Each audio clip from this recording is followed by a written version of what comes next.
Dear students अस्सलाम वालेकुम, this is Gohar ज़ेब Shah. Sir मेरी ये वीडियो उन तमाम बच्चों के लिए इंपॉर्टेंट होने वाली है जिन्होंने जून 2026 एग्ज़ाम अटेम्प्ट के लिए ख़ुद को ऑडिट एंड एश्योरेंस F8 के एग्ज़ाम के लिए रजिस्टर करवाया हुआ है।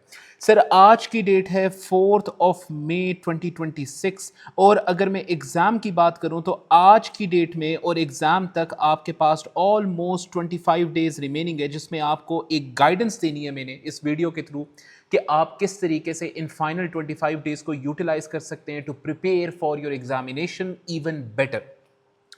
सर इस वीडियो के अंदर मैं सबसे पहले बात करना चाहूंगा एक ऐसी चीज की जिसको तमाम बच्चे निगलेक्ट करते हैं। सर सबसे पहले हम लोग डिस्कस करते हैं कि आपके F8 के कोर्स के अंदर होती क्या चीजें हैं। सर आपका ऑडिट का कोर्स दो मोस्ट इंपॉर्टेंट एरियाज के अंदर डिवाइडेड है। सबसे पहले आपके पास आता है आपका टेक्निकल एरिया।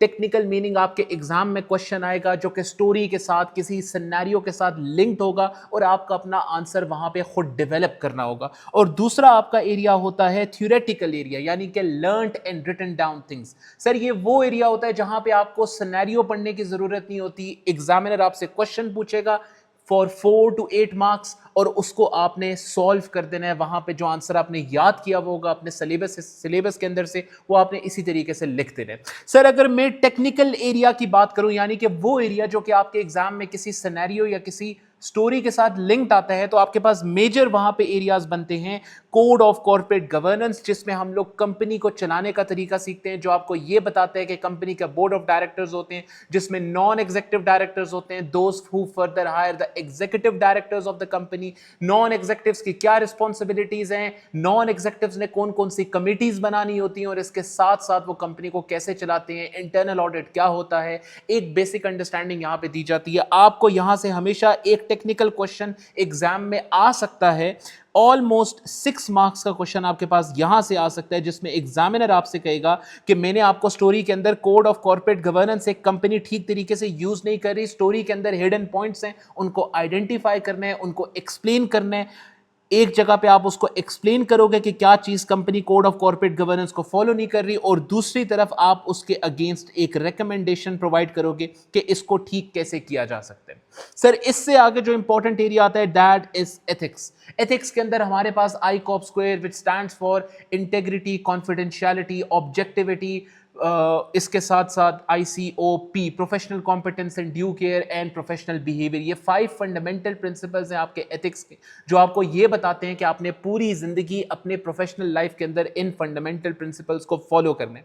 और इससे भी ज्यादा इंपॉर्टेंट, इन फंडामेंटल प्रिंसिपल्स को ना फॉलो करने देने वाले, प्रैक्टिकल लाइफ में होने वाले सिनेरियो, सर्कमस्टांसेस, जिसको हम लोग ऑडिट की जुबान में कहते हैं रिस्क्स, थ्रेट्स, कि हम लोग कौन से ऐसे थ्रेट्स फेस कर सकते हैं जिसके अगेंस्ट इन फ्यूचर हम लोग अपने फंडामेंटल प्रिंसिपल्स को फॉलो नहीं कर पाएंगे। और हर एक स्पेसिफिक थ्रेट के अगेंस्ट एक सेफ गार्ड होते हैं। एग्जामिनर इस क्वेश्चन के हवाले से भी लॉन्ग क्वेश्चंस के अंदर आपसे ऑलमोस्ट 6 to 8 मार्क्स का एक लॉन्ग क्वेश्चन पूछ सकते हैं, जिसमें एग्जामिनर अगेन आपको एक स्टोरी प्रोवाइड करेगा। स्टोरी लिंक्ड होगी विद अ क्वेश्चन। क्वेश्चन में एग्जामिनर बोलेगा आइडेंटिफाई द एथिकल थ्रेट्स, और उसके अगेंस्ट आपने सेफ गार्ड्स प्रोवाइड करने होंगे। यानी दोबारा एक जगह पे आप एक्सप्लेन करोगे कि कौन कौन से थ्रेट्स एग्जिस्ट करते हैं इस स्टोरी के अंदर, इस सिनेरियो के अंदर, और साथ ही साथ दूसरी जगह पे you will have to provide a recommendation, यानी कि सेफ गार्ड देना होगा। सर अक्सर बच्चे अपनी तरफ से बना के लिखने की कोशिश करते हैं। आसान तरीका ये होता है कि जो आपके पास सेफ गार्ड्स एंड थ्रेट्स आपको गिवन है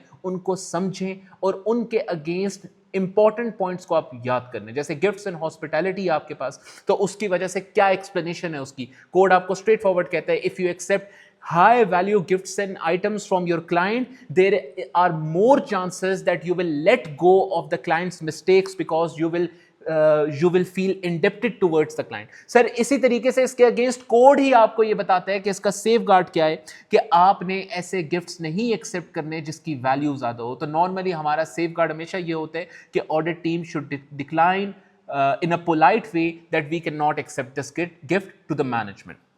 आप हमेशा से एक ऐसा सेफ गार्ड देते हो, और इसी तरह के डिफरेंट किस्म के सेफ गार्ड्स हर एक सिचुएशन से पर्टेन करते हैं जो कि आपको आने चाहिए। सर इससे आगे इंपॉर्टेंट चीज आती है आपका ऑडिट रिस्क। सर रिस्क वो इंपॉर्टेंट एरिया आपके पेपर का जो कि आपको ऑलमोस्ट 10 to 18 मार्क्स के लिए एग्जाम के अंदर पूछा जा सकता है, one of the most core areas of F8 audit and assurance. Sir इसके अगेंस्ट भी एग्जामिनर आपको एक सिनेरियो प्रोवाइड करेगा एग्जाम में, और एग्जामिनर कहेगा कि सिनेरियो पढ़ के वो एरियाज आइडेंटिफाई करो फाइनेंशियल स्टेटमेंट्स के अंदर जहां पे रिस्क एग्जिस्ट करता है कि यहां पे गलती हो सकती है, यानी कि मिस स्टेटमेंट हो सकती है। सर इस बारे में भी एग्जामिनर कहते हैं कि मुझे एक जगह पे आपने रिस्क एक्सप्लेन करके देना है और उसके अगेंस्ट एक रिकमेंडेशन प्रोवाइड करके देनी है, रिस्पॉन्स प्रोवाइड करके देना है कि जो आप रिस्क आइडेंटिफाई कर रहे हो कि रेवेन्यू के अंदर हाई रिस्क, हाई चांसेस है कि रेवेन्यू मैनेजमेंट ने गलत रिकॉर्ड किया होगा, ज्यादा रिकॉर्ड कर लिया होगा, तो उसके अगेंस्ट अपनी ऑडिट टीम को इमेजिनिंग कि आप एक सीनियर मैनेजर और डायरेक्टर हो तो आपकी ऑडिट टीम क्या प्रोसीजर्स परफॉर्म करेगी टू वेरीफाई जो आपने रिस्क आइडेंटिफाई किया वो एग्जिस्ट भी करता है या नहीं करता। सर इसके अगेंस्ट आपको एक रिकमेंडेशन देनी होती है। अगेन हर एक रिस्क के अगेंस्ट आइडेंटिफिकेशन और रिकमेंडेशन देने के आपको मिलते हैं इन टोटल 2 मार्क्स, यानी 1 marks for risk, 1 marks for recommendation, जो कि बहुत इंपॉर्टेंट एरिया है आपके F8 का।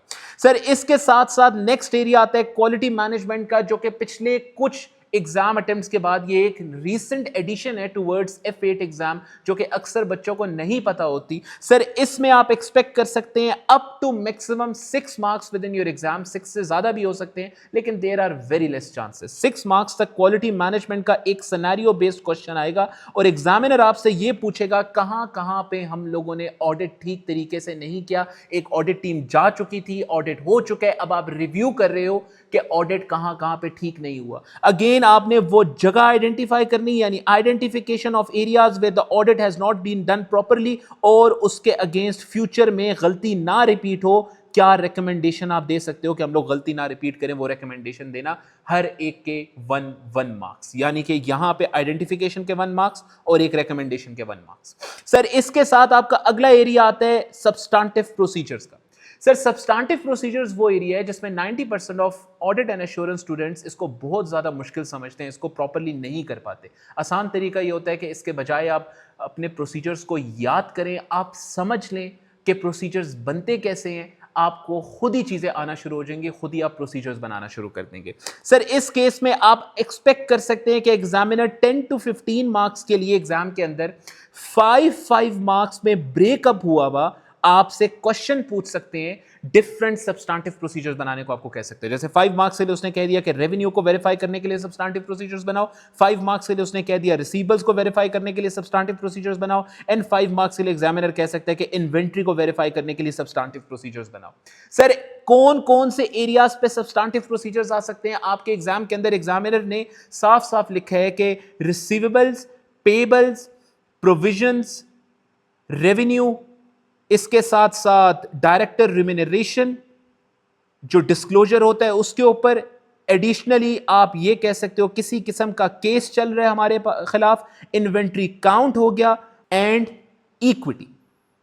सर इन बारे में एग्जामिनर इन सब के बारे में कहता है कि मैं इनमें से किसी 3 या 4 के ऊपर आपसे प्रोसीजर्स पूछ सकता हूं, तो आपको इनके अगेंस्ट सब्सटेंटिव प्रोसीजर्स बनाने आने चाहिए। सर इससे अगला एरिया मोस्ट इंपॉर्टेंट है इंटरनल कंट्रोल्स का with in your technical area. Sir internal control से भी आप एक्सपेक्ट कर सकते हैं कि आपसे ऑलमोस्ट 8 to 12 मार्क्स के लिए एग्जामिनर एग्जाम के अंदर पूछ सकता है आपसे। सर 8 to 12 मार्क्स किसी भी 3 टाइप के क्वेश्चंस के अंदर एग्जामिनर आपसे पूछ सकते हैं। सर एग्जाम के अंदर एग्जामिनर कहते हैं मैं 3 टाइप्स के इंटरनल कंट्रोल के क्वेश्चंस पूछ सकता हूं। नंबर 1, मैं आपको एक ऐसा क्वेश्चन बना के दूंगा जहां पे इंटरनल कंट्रोल्स ठीक नहीं होंगे, ऐसी आपको स्टोरी बना के दूंगा, ऐसा सिनेरियो बना के आपके सामने रखूंगा कि उस सिनेरियो के अंदर आप आइडेंटिफाई करोगे deficiencies with in the internal control. पहले टाइप का क्वेश्चन आपने आइडेंटिफाई करनी है, टेबल के एक तरफ डेफिशिएंसी और दूसरी तरफ आपने उसके अगेंस्ट रिकमेंडेशन प्रोवाइड करनी है मैनेजमेंट ऑफ द कंपनी को कि ये डेफिशिएंसी आप कैसे कम कर सकते हो, कैसे इंश्योर कर सकते हो कि आपका इंटरनल कंट्रोल जो खराब है वो ठीक हो जाए। सर दूसरे टाइप का आपका एग्जामिनर कहता है जो मैं क्वेश्चन पूछ सकता हूं वो ये होगा कि हम लोग आपको ये कह सकते हैं कि हम लोग आपको गुड इंटरनल कंट्रोल का एक क्वेश्चन दे दें। द इंटरनल कंट्रोल्स आपको ऐसी स्टोरी बना के देंगे जिसको आप जब पढ़ोगे तो आपको नजर आएगा इसमें डेफिशिएंसीज नहीं है बल्कि अच्छे कंट्रोल्स कंपनी यूज कर रही है। तो वो आपने अच्छे कंट्रोल्स आइडेंटिफाई करने होंगे और हर एक इंटरनल अच्छे कंट्रोल के अगेंस्ट आपको प्रोवाइड करनी होगी एक अप्रोप्रिएट टेस्ट ऑफ कंट्रोल, कि उन कंट्रोल्स को अब टेस्ट किया कैसे किया जा सकता है। सर ये आपका एग्जामिनर कहते हैं कि दूसरे टाइप का क्वेश्चन हो गया। सर तीसरे टाइप का क्वेश्चन एग्जामिनर आपसे कहते हैं, मैं ऐसा पूछ सकता हूं कि मैं ऐसा क्वेश्चन आपको दूंगा कि उसमें से आप डेफिशिएंसी आइडेंटिफाई करेंगे, साथ ही साथ आप उसके अगेंस्ट रिकमेंडेशन देंगे और उसी क्वेश्चन में आप टेस्ट ऑफ कंट्रोल भी देंगे। ऐसे क्वेश्चन को सॉल्व करने का सबसे आसान तरीका ये होता है कि जो रिकमेंडेशन आप प्रोवाइड कर रहे हैं, आप ये अज्यूम करें कि मैनेजमेंट ने आपकी रिकमेंडेशन मान ली, उसको यूज करना शुरू कर दिया, इंटरनल कंट्रोल्स कंपनी के अच्छे हो चुके हैं, अब आप नेक्स्ट ईयर आए हो तो आप उसके अगेंस्ट क्या टेस्ट करोगे इंश्योर करने के लिए कि वो इंटरनल कंट्रोल ठीक तरीके से काम कर रहा है या नहीं कर रहा। तो आप ये चीज जहन में रखते हुए इस क्वेश्चन को आप सॉल्व कर सकते हैं। सर ये था इंटरनल कंट्रोल का क्वेश्चन। इसके साथ आपके पास आता है इंटरनल ऑडिट का क्वेश्चन। सर इंटरनल ऑडिट यहां पे टेक्निकल एरिया में बाय द वे होना नहीं चाहिए, लेकिन इसको रखने की एक वजह है, आपका क्वेश्चन पॉसिबल है टेक्निकली एक क्वेश्चन पूछा जा सके कि what are the important things that an internal audit department does, plus आपका एग्जामिनर आपको स्टोरी बेस्ड अगेन एक क्वेश्चन पूछ सकता है, very less chances but examiner again पूछ सकता है कि भाई इस कंपनी में ये मसले चल रहे हैं, बताओ इंटरनल ऑडिट डिपार्टमेंट इन मसलों को कैसे हल कर सकेगा। अब उस वक्त अगर आपको इंटरनल ऑडिट डिपार्टमेंट के बारे में पता हुआ कि इंटरनल ऑडिट डिपार्टमेंट क्या क्या काम करते हैं, तो ऑटोमेटिकली बड़े इजीली आप ये चीज एक्सप्लेन कर पाओगे कि इन मसलों को कैसे हल किया जा सकता है। सर इससे मैं अगर आगे आऊं तो नेक्स्ट एरिया आता है कंप्लीशन एंड रिव्यू का, जिसमें 3 मोस्ट इंपॉर्टेंट एरियाज आपके पास होते हैं, which is number 1 subsequent events, number 2 going concern, और इसके साथ साथ फाइनल रिव्यू, एनालिटिकल प्रोसीजर्स भी, फाइनल एनालिटिकल प्रोसीजर्स भी जिसमें आ जाते हैं। सर इसके अंदर जो मोस्ट टेक्निकल एरिया है वो सब्सिक्वेंट इवेंट्स का एंड गोइंग कंसर्न का। एग्जामिनर आपसे गोइंग कंसर्न के ऊपर प्रोसीजर्स पूछ सकता है, साथ ही साथ सब्सिक्वेंट इवेंट्स के ऊपर आपसे क्वेश्चंस पूछ सकता है, प्रोसीजर्स पूछ सकता है। सर इस एरिया से अगर हम लोग आगे हैं तो one of the most easy areas of audit and assurance exam, F8 exam, वो है आपका audit report. Sir audit report के बारे में एग्जामिनर कहते हैं आपके एग्जाम में F8 में क्वेश्चन आएगा, ऑलमोस्ट अप टू 5 मार्क्स का क्वेश्चन आएगा, जिसमें मैं आपसे ये पूछूंगा कि मैनेजमेंट ने फाइनेंशियल स्टेटमेंट्स के अंदर ये गलती की है, $1 मिलियन की या 2 मिलियन की या $100,000 की, जितनी अमाउंट की भी गलती की है, अब मैनेजमेंट उसको करेक्ट नहीं करना चाह रही, तो अब आप अपने आंसर में ये बताओ मुझे कि इस गलती ठीक ना करने का ऑडिट रिपोर्ट के ऊपर क्या इंपैक्ट आएगा। उस वक्त आपने 5 काम जरूरी करने होंगे। मटीरियलिटी, अब उस सिनेरियो को अपने वर्ड्स में एक्सप्लेन करना, मटीरियलिटी उस सिनेरियो की बताना, उस अमाउंट की बताना जो मैनेजमेंट गलत नहीं कर रही, उसकी परवेसिवनेस को एक्सप्लेन करना, साथ ही साथ ऑडिट रिपोर्ट में वो चीज आप ओपिनियन अब क्या दोगे, क्या वो क्वालिफाइड होगा, क्या वो एडवर्स ओपिनियन होगा, एंड फाइनली ऑडिट रिपोर्ट में नेम चेंजेस, पैराग्राफ चेंजेस कौन कौन से होंगे, ये बताना बहुत जरूरी होते हैं। सर ये आपका तमाम एरिया है technical area with in the exam. अब अगर हम लोग दूसरे एरिया की तरफ मूव करें तो वो आपका बनता है theoretical area. Sir theoretical areas वो होते हैं जो कि एमसीक्यूज में भी और साथ ही साथ लॉन्ग क्वेश्चन के अंदर भी एग्जामिनर सिर्फ एक ऐसे क्वेश्चन पूछ लेगा कि explain materiality and performance materiality, तो वहां पे आपने definitions of materiality and performance materiality लिख देने होंगे। आपके थ्योरेटिकल एरियाज में जो मोस्ट इंपॉर्टेंट एरियाज हैं वो सबसे पहले materiality and performance materiality, components of audit risk, जिसमें हम लोगों ने पैसे ही पढ़ा हुआ है, इनहेरेंट रिस्क, कंट्रोल रिस्क, इसके साथ साथ डिटेक्शन रिस्क, सैम्पलिंग रिस्क जिसमें आता है, नॉन सैम्पलिंग रिस्क जिसके अंदर आता है, वो चीजें हो गई। साथ ही साथ in which areas analytical procedures are performed, 3 most important areas, planning analytical procedures, execution stage पे analytical procedures and final analytical procedures, 3 stages पे परफॉर्म होते हैं। अब उसकी फर्दर एक्सप्लेनेशन आपके सिलेबस के अंदर इंक्लूडेड है, वो आपको आनी चाहिए। साथ ही साथ ऑडिट स्ट्रैटेजी क्या होती है, ऑडिट प्लान क्या होता है, what are the most important things which are included within audit strategy and what are the things which are included within audit plan. इन दोनों में मेजर डिफरेंस क्या होता है ये आपको आना चाहिए, और इन दोनों में चीजें क्या इंक्लूडेड होती हैं ये आपको पता होनी चाहिए। इससे आगे अगर हम लोग आए तो नेक्स्ट इंपॉर्टेंट चीज बनती है responsibility of auditors and management. Sir 2 cases के अंदर मैनेजमेंट और ऑडिटर्स की रिस्पांसिबिलिटी का एक थ्योरेटिकल क्वेश्चन 5 मार्क्स का आपके पास आ सकता है, एक लॉज एंड रेगुलेशन के against and errors and fraud के अगेंस्ट। पास्ट एग्जाम्स के अंदर इन दोनों में से किसी एक एरिया के ऊपर जरूर एक क्वेश्चन एग्जामिनर पूछता है एग्जाम के अंदर, बहुत चांसेस होते हैं कि इस एरिया से एक थ्योरेटिकल क्वेश्चन आएगा। तो आपको इसको याद कर लेना चाहिए from your Kaplan kit itself, क्योंकि कैप्लन के अंदर जो आंसर लिखा हुआ है एक दफा आप उसी को याद करके बार बार लिख सकते हैं दोनों केसेस के against, fraud and error and laws and regulation के। मैनेजमेंट की क्या रिस्पॉन्सिबिलिटीज होती हैं एंड ऑडिटर्स की क्या रिस्पॉन्सिबिलिटी होती है। सर इसके साथ साथ अगर मैं आगे आऊं तो next important theoretical area is experts of auditors and management. Sir with in the practical life itself, जब एक मैनेजमेंट या ऑडिटर अपने सीए या एसीसीए की क्वालिफिकेशन को पूरा करता है तो वो स्टैंडर्ड्स में एक्सपर्ट होता है, वो ऑडिटिंग स्टैंडर्ड्स में एक्सपर्ट होता है, फाइनेंशियल मैनेजमेंट पे एक्सपर्ट होता है। आप कह सकते हो फाइनेंशियल स्टेटमेंट्स जिससे आप बनाते हो आईएएस एंड आईएफआरएस स्टैंडर्ड्स हो गए, उसमें वो एक्सपर्ट होते हैं, उसको वो चीजें पता होती हैं। लेकिन हम लोग वैल्यूएशंस निकालने में एक्सपर्ट नहीं होते। जैसे IAS 16 कहता है कि हर ईयर अगर आप चाहो फेयर वैल्यू मॉडल पे लेके जाना चाहो अगर प्रॉपर्टी को, तो आप हर ईयर उसको रीवैल्यू कर सकते हो एट इट्स फेयर वैल्यू। अब वो फेयर वैल्यू का तो स्टैंडर्ड ने आपको बता दिया, अब आप एक प्रॉपर्टी एक्सपर्ट नहीं हो। एक घर की, एक प्लॉट की, एक बिजनेस कॉम्प्लेक्स की, एक बिजनेस बिल्डिंग की क्या वैल्यू है हर साल के एंड पे मार्केट के अंदर, ये निकालना आपकी जिम्मेदारी नहीं है और ना ही आप इस चीज में एक्सपर्ट हो। तो उस केस के अंदर मैनेजमेंट अपना एक्सपर्ट हायर कर सकती है सिर्फ वैल्यू बताने के लिए कि हम लोग क्या फेयर वैल्यू रिकॉर्ड करें, और फिर उसका ऑडिट करने के लिए ऑडिटर अपना एक्सपर्ट हायर कर सकते हैं कि हम लोग एक एक्सपर्ट को हायर कर ले जो हमें बता दे मैनेजमेंट ने जो फेयर वैल्यू चूज की है क्या वो करेक्ट है या नहीं है करेक्ट। इस तरह के मल्टीपल अदर एक्सपर्ट्स होते हैं। अब ऑडिटर जब भी एक्सपर्ट्स पे रिलाय करेगा तो वो कौन कौन से प्रोसीजर्स परफॉर्म करेगा, पहले क्या चीज देखेगा, कॉम्पिटेंसी चेक करेगा, फिर उस बंदे का काम देखेगा, फिर उसको कंपेयर करेगा, और फाइनली ऑडिट रिपोर्ट पे इस चीज का क्या इंपैक्ट आता है, ये आपको चीजें पता होनी चाहिए इस सिलेबस एरिया के अंदर से। सर फिर आते हैं आपके पास ऑटोमेटेड टूल्स एंड टेक्निक्स, जितने सॉफ्टवेयर्स हो गए, कैट्स हो गए।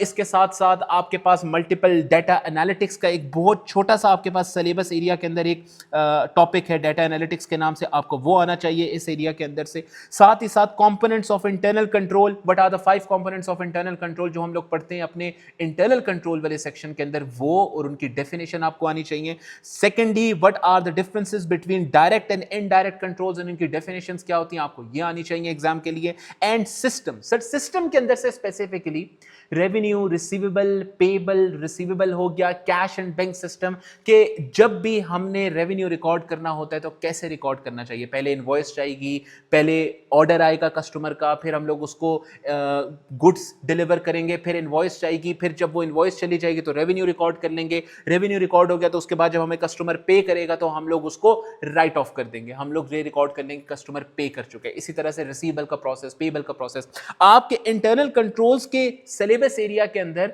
नोट्स में भी ये सारे के सारे सिस्टम्स इंक्लूडेड हैं जो कि आपको ऑन योर फिंगर टिप्स आने चाहिए, क्योंकि ये वाला एरिया स्पेसिफिकली आपके एमसीक्यूज के लिए बहुत ज्यादा इंपॉर्टेंट है।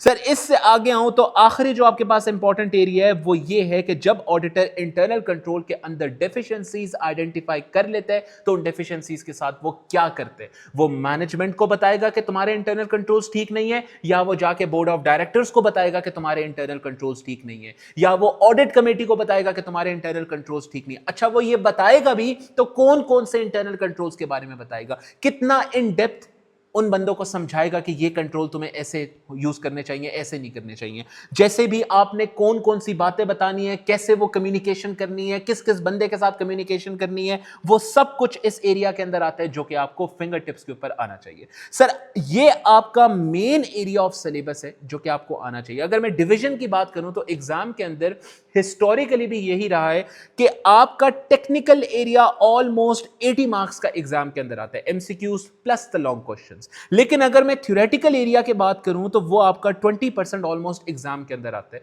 जिसमें आपका लॉन्ग क्वेश्चंस भी होते हैं शामिल और एमसीक्यूज भी होते हैं। आपको एमसीक्यूज में भी ऐसे एमसीक्यूज मिलेंगे जो कि उस स्पेसिफिक सिनेरियो से लिंक्ड नहीं होंगे, आपने उसको खुद से अपनी नॉलेज के तहत सॉल्व करना होगा। और इसी तरीके से आपको ऐसे भी लॉन्ग क्वेश्चंस मिलेंगे जो स्टोरी से लिंक नहीं होंगे, आपने सिर्फ उनको याद किया होगा और आप वहां पे आंसर लिख देंगे जाके। सर इन दो एरियाज पे ये वो मेजर एरियाज है। मैं ये नहीं कहता कि इनके अलावा कुछ और ऐसे एरियाज कुछ भी नहीं है जो कि एग्जाम में नहीं आएगा, नहीं ऐसी बात नहीं है, बट दीज कवर अप, अगर आप इन दोनों चीजों को ऐड कर ले तो ये 80% आपका एग्जाम बनता है।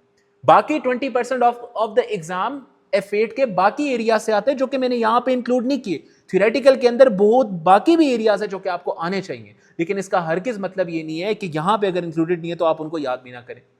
एग्जामिनर कहीं से भी पूछ सकता है आपसे सवाल, उसकी अपनी मर्जी है। And same is the case with these areas. लेकिन टेक्निकली अगर देखा जाए, टेक्निकल एरियाज में देखा जाए, तो आपके टेक्निकल सिर्फ यही एरियाज बनते हैं एग्जाम के अंदर जो सिनेरियो से लिंक्ड आपके पास क्वेश्चंस आएंगे जहां से। सर अब इसको प्रिपेयर करना तो नंबर 1 आपकी रिस्पॉन्सिबिलिटी है।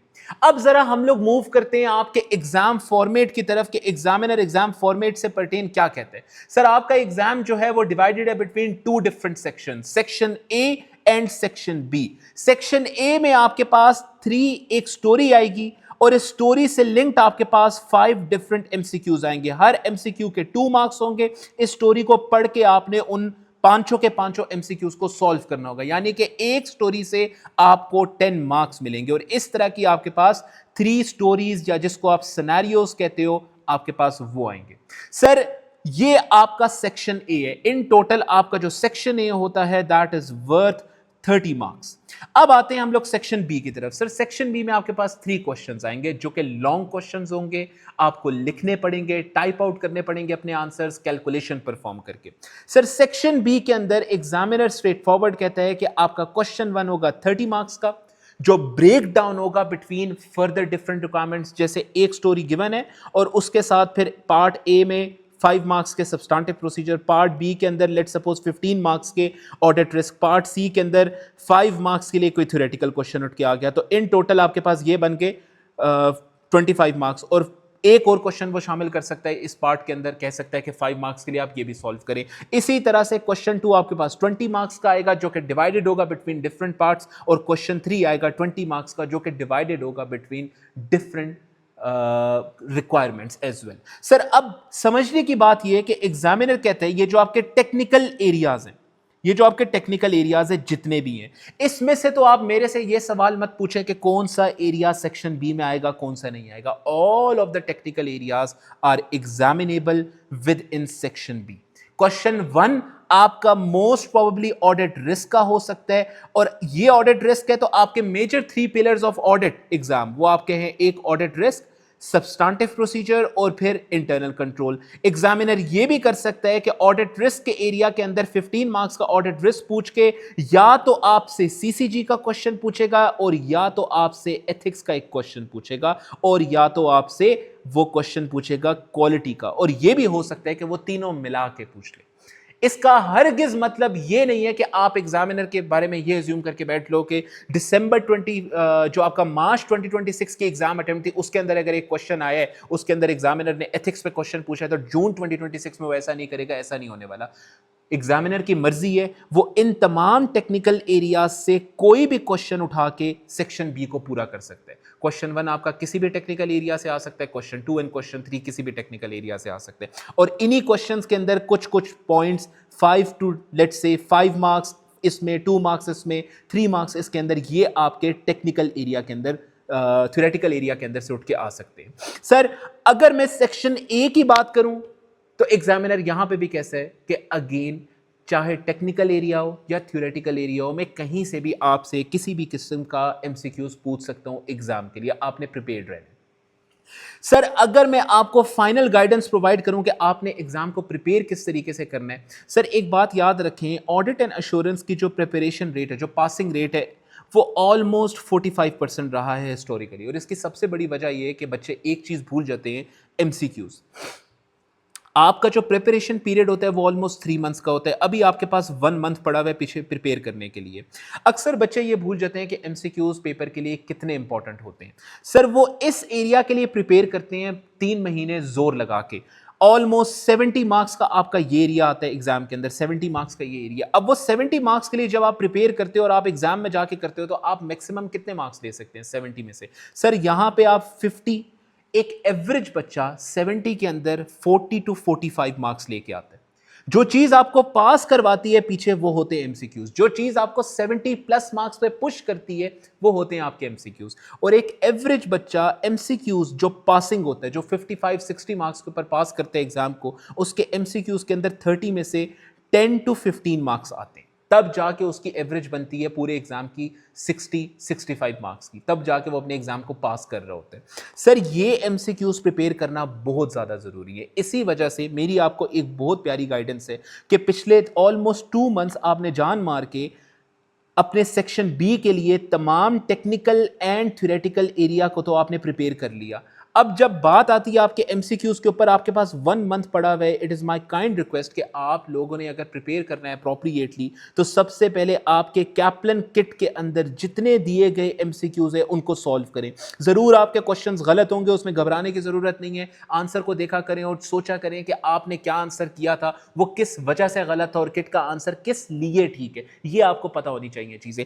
जब आप ये वाली एक्सरसाइज कर लेंगे, इस एक्सरसाइज में इटसेल्फ आप 4 दिन लगा लें, 4 डेज आप इसमें लगा लें, तो आपके पास पीछे फिर भी काफी टाइम बचता है। आप अगले 3 डेज के अंदर बैठ के, यानी पूरे एक वीक में जो आखिरी 3 डेज बचेंगे, आप सुकून से उसमें बैठ के ACCA स्टडी हब के ऊपर जो अवेलेबल एमसीक्यूज हैं आप उनको सॉल्व करें। Sir these are very important, क्योंकि अब F8 के अंदर, या मैं ये भी कहूं कि तमाम ACCA के एग्जाम्स के अंदर जैसे पहले एमसीक्यूज पूछे जाते थे अब वैसे नहीं पूछे जाते। आपके एमसीक्यूज बहुत ज्यादा डिफिकल्ट और डिमांडिंग एमसीक्यूज हैं अब, जो कि प्रॉपर अंडरस्टैंडिंग मांगते हैं कि आप एग्जाम को ठीक तरीके से अटेम्प्ट करो। Sir MCQs is a thing जहां पे आपको पिन पॉइंट एक्यूरेसी चाहिए होती है और अक्सर बच्चे ये नहीं लेकर आ सकते। लॉन्ग क्वेश्चंस में अगर आपके पास 5 मार्क्स के लिए लेट सपोज सब्सटेंटिव प्रोसीजर का क्वेश्चन आ जाता है, तो आप उसमें हद मार के बहुत भी कोशिश करो 3 मार्क्स तो ले ही लोगे, 4 तो ले ही लोगे, बहुत भी कम लेने तो 2 ही तो ले लोगे ना। 2 एमसीक्यू, 2 सब्सटेंटिव प्रोसीजर्स तो आप लिख ही सकते हो।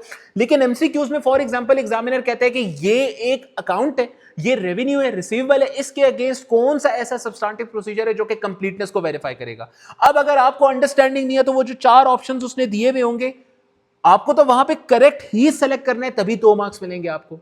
अगर आपने गलत सेलेक्ट कर लिया तो ऐसा नहीं हो सकता 0.5 मार्क्स मिल जाए या 1 मार्क्स मिल जाए, ऐसा नहीं होने वाला। तो आपने करेक्ट ही सेलेक्ट करना है। इस वजह से एमसीक्यूज के अंदर आपको पिन पॉइंट एक्यूरेसी चाहिए होती है, अपने सिलेबस एरिया के ऊपर बहुत ज्यादा ग्रिप चाहिए होती है। और वो करने के लिए सबसे आसान तरीका है कि आप आखिरी के महीने बैठ के ऑलमोस्ट 1 वीक एमसीक्यूज के ऊपर लगाएं और इनको प्रिपेयर करें अप्रोप्रिएटली। जब आप ये कर लेंगे तो आपका एग्जाम खुद ब खुद आपकी एवरेज 70+ पे चली जाएगी। उसकी वजह यह है कि जितनी ज्यादा ग्रिप आप एमसीक्यूज पे रखेंगे, आपका जो सिलेबस एरिया उसके ऊपर उतनी ज्यादा ग्रिप आपकी बन जाएगी। लॉन्ग क्वेश्चंस के अंदर भी इस एवरेज से उठ के ऑटोमेटिकली आप 45 to 50 की रेंज पे चले जाएंगे।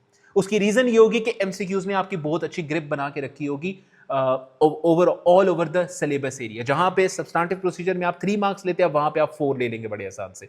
जहां पे ऑडिट रिस्क के अंदर आप 16 में से 12 मार्क्स लेते हैं, वहां पे आप बड़ी आसानी से आप उठ के 13-14 मार्क्स ले लेंगे। क्योंकि एमसीक्यूज की वजह से, इन डेप्थ नॉलेज रखने की वजह से, एमसीक्यूज जब सॉल्व कर रहे थे वहां पे गलतियां करके रिव्यू करने की वजह से, अपनी अंडरस्टैंडिंग और बेहतर करने की वजह से ऑटोमेटिकली आपके सिलेबस के ऊपर ग्रिप ज्यादा अच्छी हो जाएगी। इसलिए एमसीक्यूज को कभी मत छोड़िएगा, इसको बहुत डिटेल में हर एक एमसीक्यू को सॉल्व करना। आपने किसी एमसीक्यूज को भी नहीं छोड़ना, ना ही कैप्लन से, ना ही स्टडी हब के अंदर से।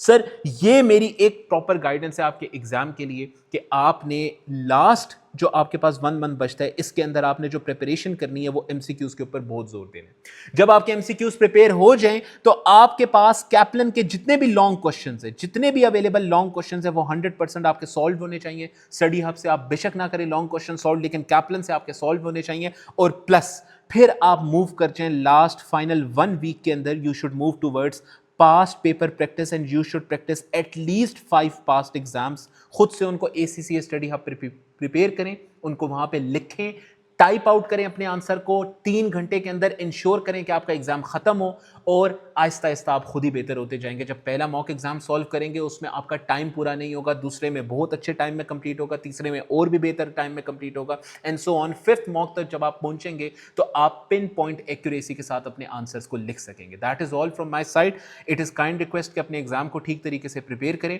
और जितनी अच्छे तरीके से हो सके एमसीक्यूज को टाइम दें। और साथ ही साथ जो मेरी फाइनल रिकमेंडेशन है वो यही है कि आपके एटलीस्ट 5 पास्ट एग्जाम्स सॉल्व होने चाहिए। Thank you all, take care and अल्लाह हाफिज।